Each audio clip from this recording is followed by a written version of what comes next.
Miss Mendez. Napaangat ang mukha ni Diane mula sa pagkatutok sa harap ng kanyang computer monitor. Sa ibabaw ng kanyang cubicle ay naroon at nakatunghay ang gwapong mukha ng kanilang bagong general manager. Nakuha mo na ba yung account na Expressions Jeans? Yes sir. Nakausap ko na ang marketing director nila at nakapag-set na rin ako ng meeting for the final details para kay Mr. Ortega. Nabigay ko na ho sa assistant inyong oras at lugar. How about the Jade of Manila account? Sa inis ay kumuyom ang kanyang mga daliri sa paa.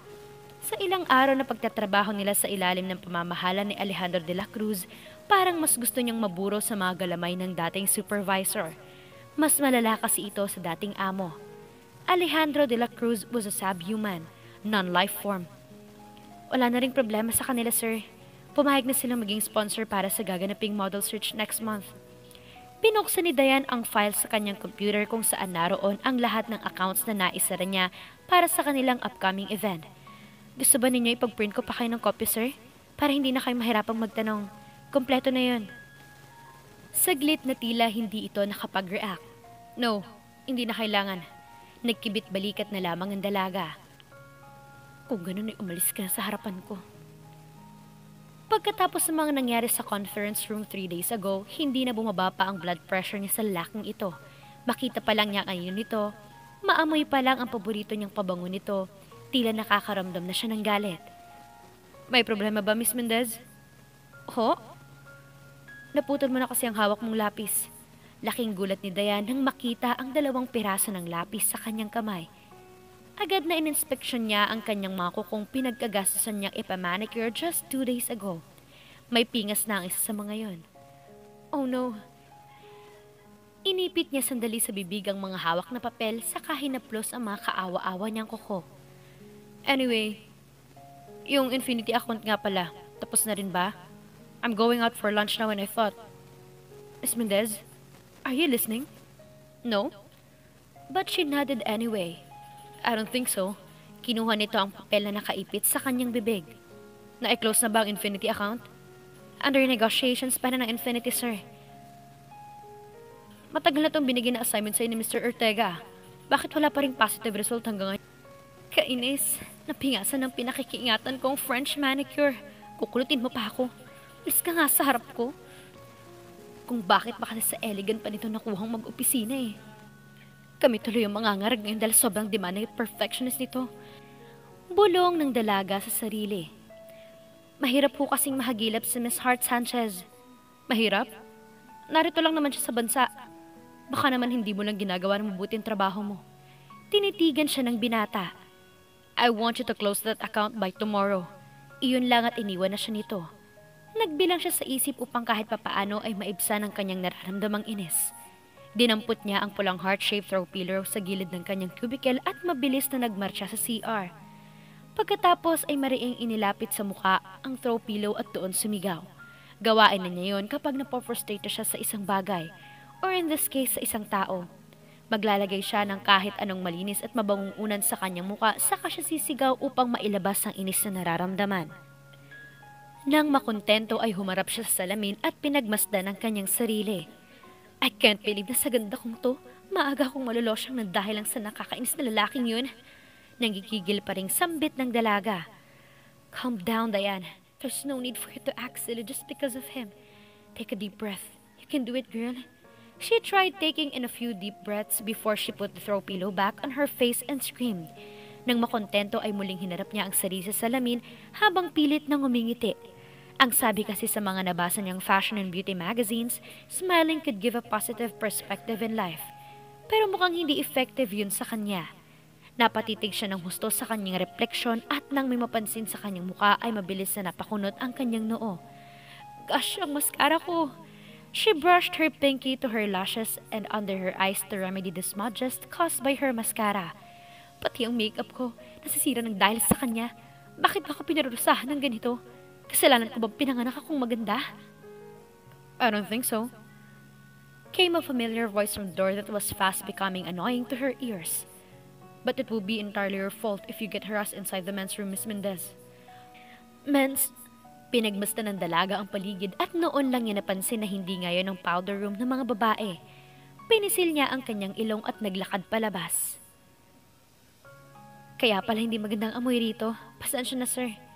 I'm still talking to you, Miss Mendez. She stopped in mid-stride. Pangako, Mr. De La Cruz, hindi na ito mauulit.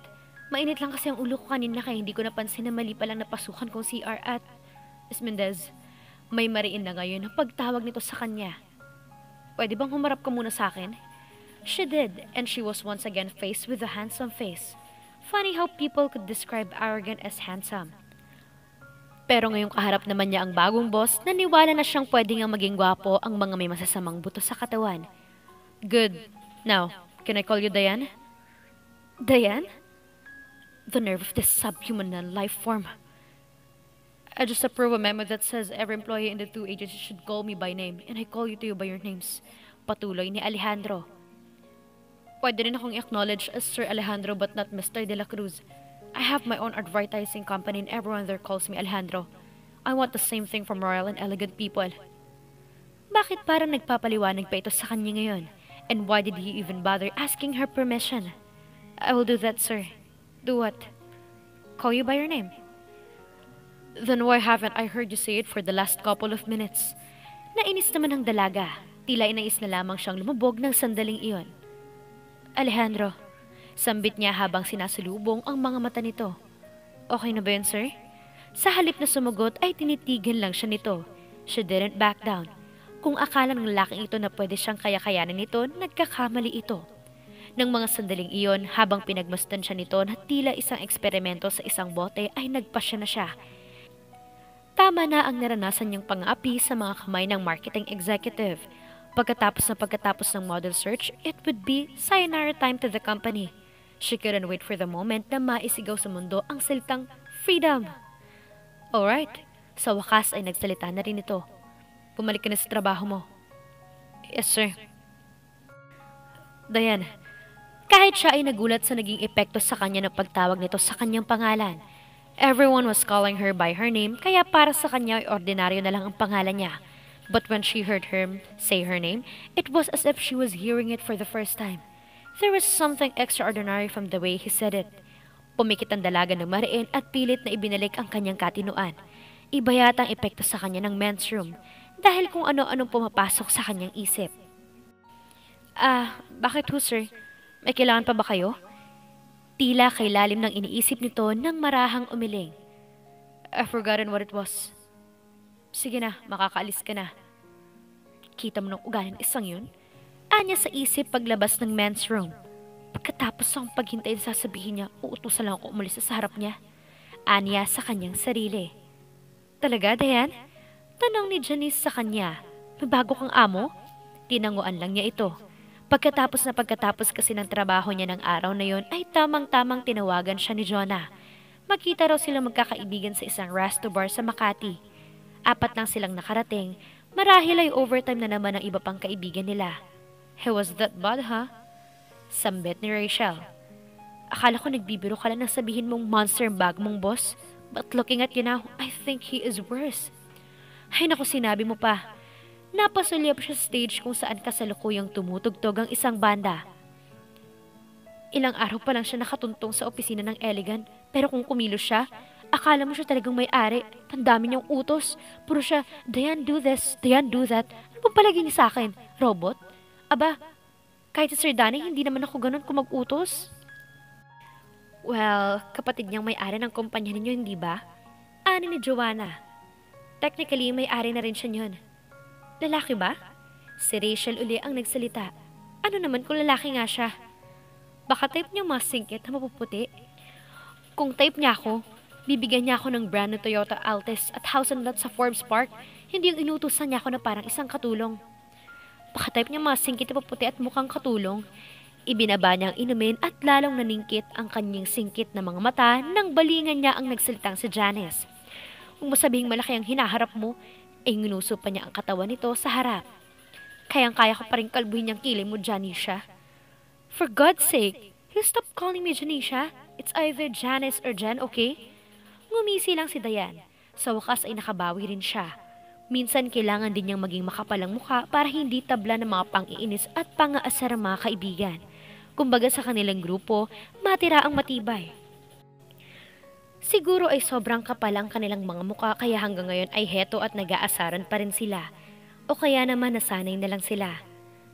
Describe him to us. Wika ni Jonah habang nilalantakan nito ang carbonara sa kanilang mesa. Baka sakaling maintindihan namin ang pinagkakaganyan at mabigyan ka pa namin ng kaunting payo. Agad na bumalik sa isipan ni Dayan ang mukha ng bagong amo. Well, he's handsome enough. Matangkad. Nice hair. Nice eyes. Nice lips. Great body.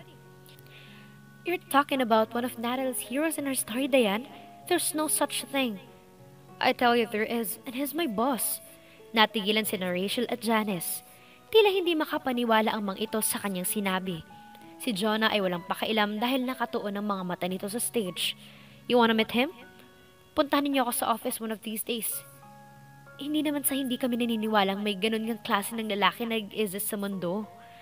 Wika ni Janice, ang hindi lang namin lubos maisip ay kung bakit parang galit ka sa taong yun. Why wouldn't I?